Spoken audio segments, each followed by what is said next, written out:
Hey everybody, how's it going? It's applesauce season 2025. Unbelievable.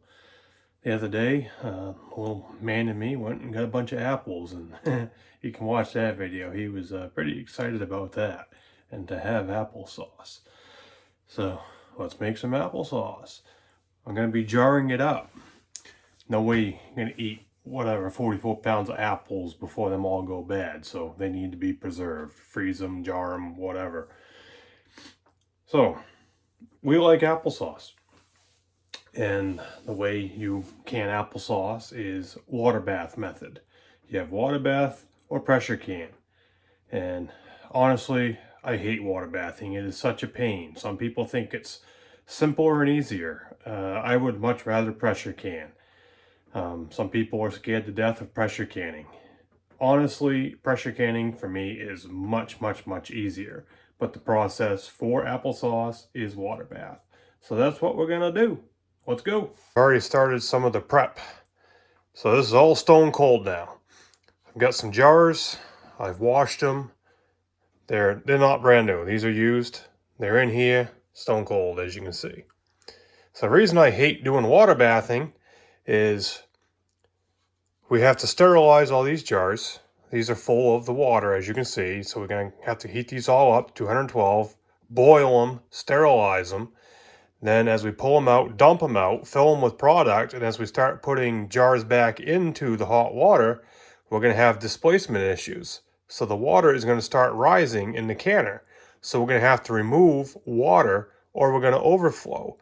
Then as we put more and more jars in, the water is going to keep coming up. So we have to keep doing water adjustments. Yeah, that's a pain in the butt, right? So eventually we're going to get all of our jars in here. Eventually we're going to have to get the water at the final level that we want, covering the jars, then let it come to a rolling boil, then start our timer and deal with it. We'll get there. Doing pressure canning, we don't have to worry about covering the jars over. We don't have to worry about displacement. We don't have all these little nitpicky things to deal with. We don't have to worry about sterilizing jars. Yada, yada, yada, yada. It's just so much easier. This is our mash pot. We've got about a half a cup of water in the bottom and about 2 tablespoons of lemon juice. So we're going to start chucking apples in there as we go. You don't need to have one of these fancy rigs, but it's handy. It speeds it up. I just have the core. There goes the core in the compost bucket. So we've got a nice accordion slinky going on. And got a little bit of browning there on the apple. Not a huge deal. If you don't like that, you can cut it out, snap it out. Get rid of the browning.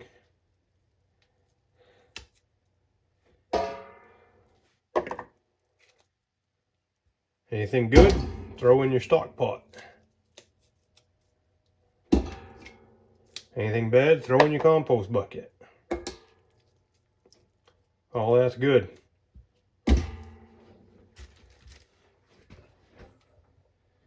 You can do this with a knife. You can peel the apple if you want.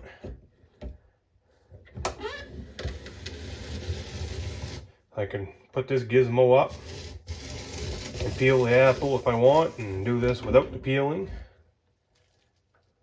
That apple's all good.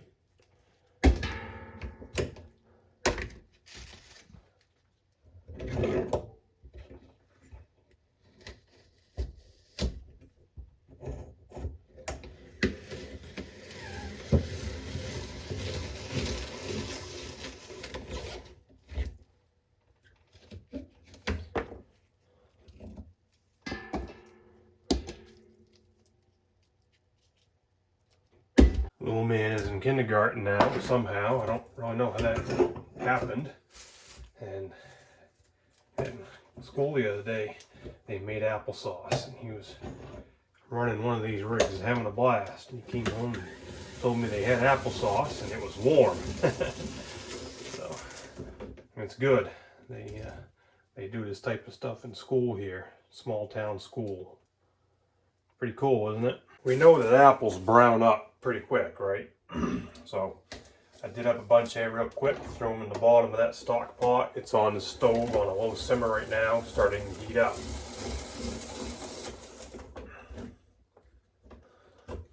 This is a different pot we're going to use in a little while.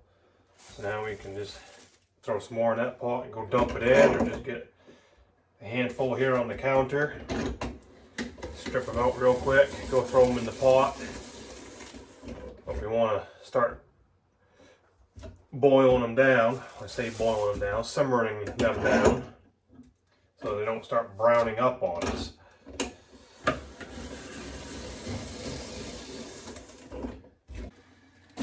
My burner is as low as it gets. I can already smell them. So nothing's really happening. Whoops, how did I do that, idiot? I threw a core in there. Dummy.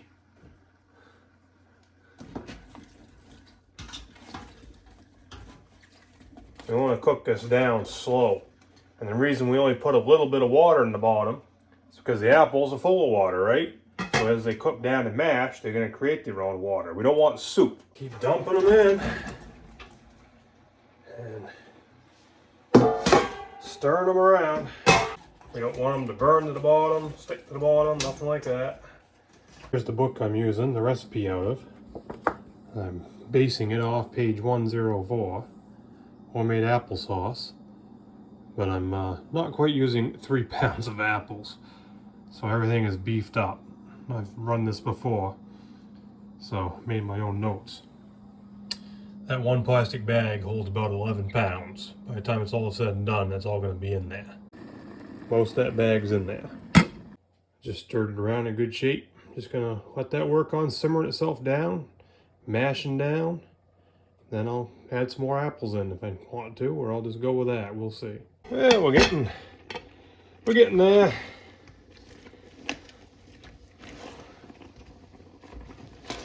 Getting consistency changes.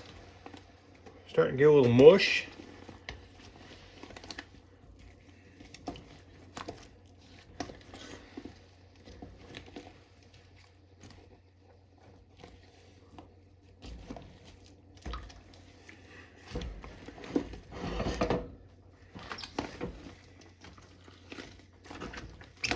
I'm gonna add a little water to it here, I think.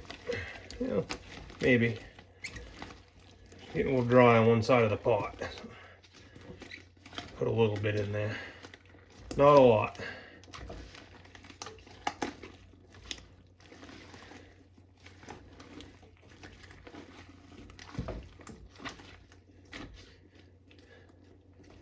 As we go, we'll work on smashing these apples apart too. They'll break apart as they get softer. No problem.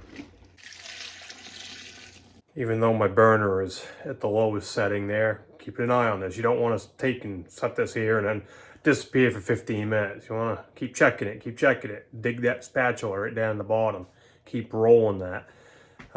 Apples usually are right full of water, right? But this year we're in a pretty extreme drought. So the apple trees were dry.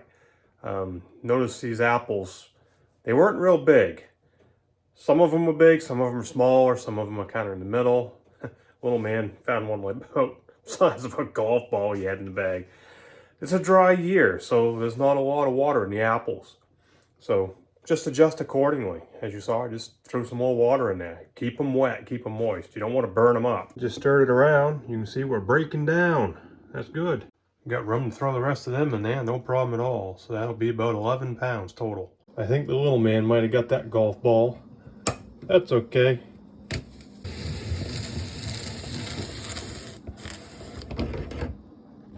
It works. That's a pretty good consistency in there right now. It's not too juicy, it's not too stiff. Looking pretty good in there now. Good and soft, everything's breaking down pretty good. She's steamy. Got our mash all ready to go. This old hand mill here, I said it in a video years ago when I made applesauce. Found that in a yard sale somewhere, New Hampshire or Vermont, I think. On the side of the road. Paid $2 or $3 for it, if I recall correctly. Not very much. So, get yourself a baling bucket. Get some in there. And this is peels and all, as you remember. The reason I'm doing this into a pot is because this mill has hooks on it, so we can set it on there. You ain't get tired holding this mill up, cranking it. Trust me, you will.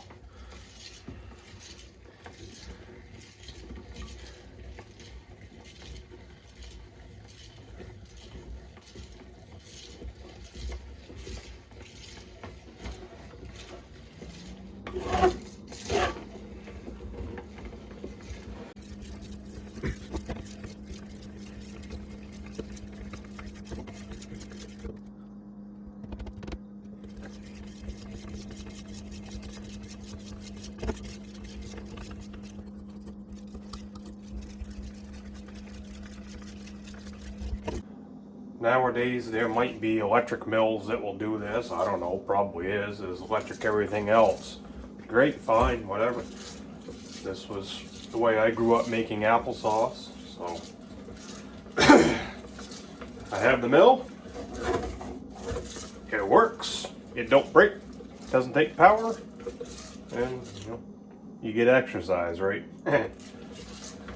Takes a little while, but that's okay. Now run through the mill, we have nice, smooth applesauce. That's just straight apples, nothing's added to it yet. That is the entire bag of apples, 11 pounds. Not a whole lot right there, in the whole scheme of things. Get your depth measurement. Right there. That's how deep it is. So from my notes, knowing I got maybe 10 or 11 pounds in the roaster right now, I got about half of what I wrote down here. Which, yep, equals up to about half a stainless steel pot, which you saw on the stove. So I would get half of 7 quarts. So I'd go through all the trouble of heating all that water up, blah, blah, blah, to get maybe 3.5 to 4 quarts. That's a lot of time and aggravation to get that little. So we're going to do up another bag. Having that first batch sitting right in the roaster oven, I have it just sitting there simmering on keep warm. No big deal. I ain't going to worry about burning it, nothing like that. And it actually tastes pretty good as it is, with no sugar, no cinnamon in it. But I am going to doctor it up. Of course I am. So I'm just going to process up this next bag, do everything I just showed you, add that to the mix. Then we'll can it up later on. So that'll give you a bit of an idea. 10 to 11 pounds roughly in a plastic bag, grocery size bag. You boil it all down, do all that, you're going to get roughly 3.5 quarts, give or take.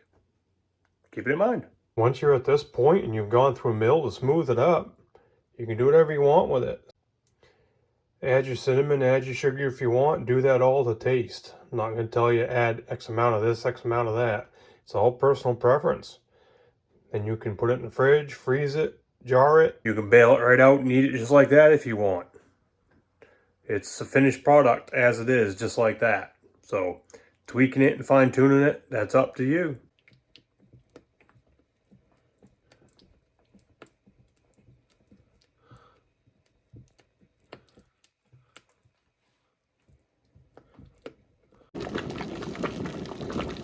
Then we're good and hot. I turned the heat up on that a little bit. So we want to get temperatures roughly the same. Get all my junk set out here, funnel, debubbler, because we want to get air out. Got some rings, lids, scooper bucket, so on and so forth.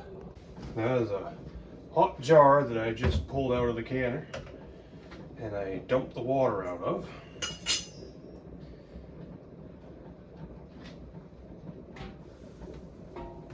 The other ones are still in there, jumping up and down. I'm not going to pull a bunch of them out all at once because they'll start cooling down. The applesauce tastes pretty good now.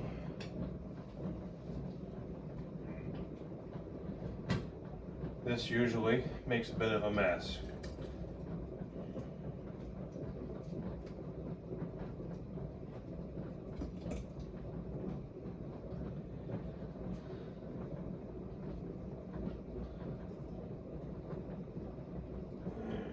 We want a 1/2 inch of headspace.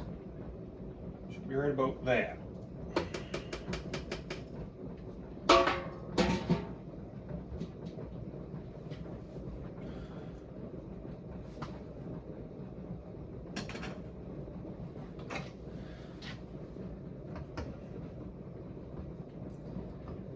debubble it, try and work any air up out of there.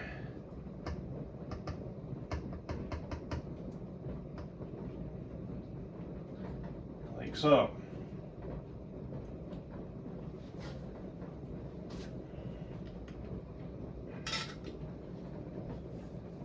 Half an inch is about halfway down from the top to here. We know that already, so I'm not going to measure every single one of them. That's just wasting time. Wipe the rim.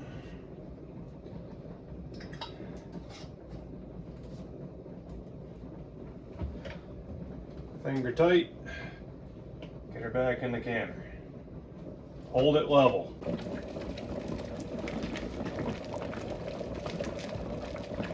This is part of why it is so much of a pain, as I mentioned in the very beginning when everything was cold. We are not starting timers right now on anything.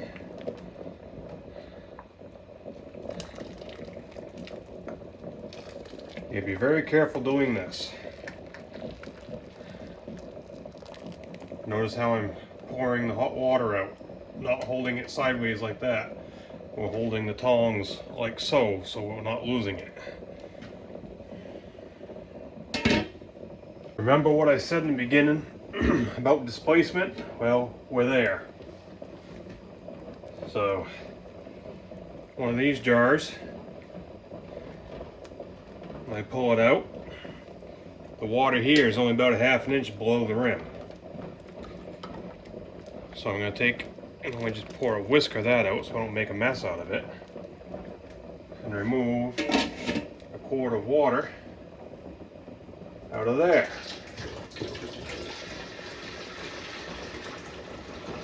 Because if I don't, then I put the product in here and drive it back in there, I'm going to overflow the canner. You don't have to mess with that issue with pressure canning. Those jars are all full, they're covered over, the canner's about that far from the top. I've managed to maintain a rolling boil. I'm going to give it just a couple more minutes to heat up again since I've had the lid off. Got my baling bucket, a little bit left on the bottom.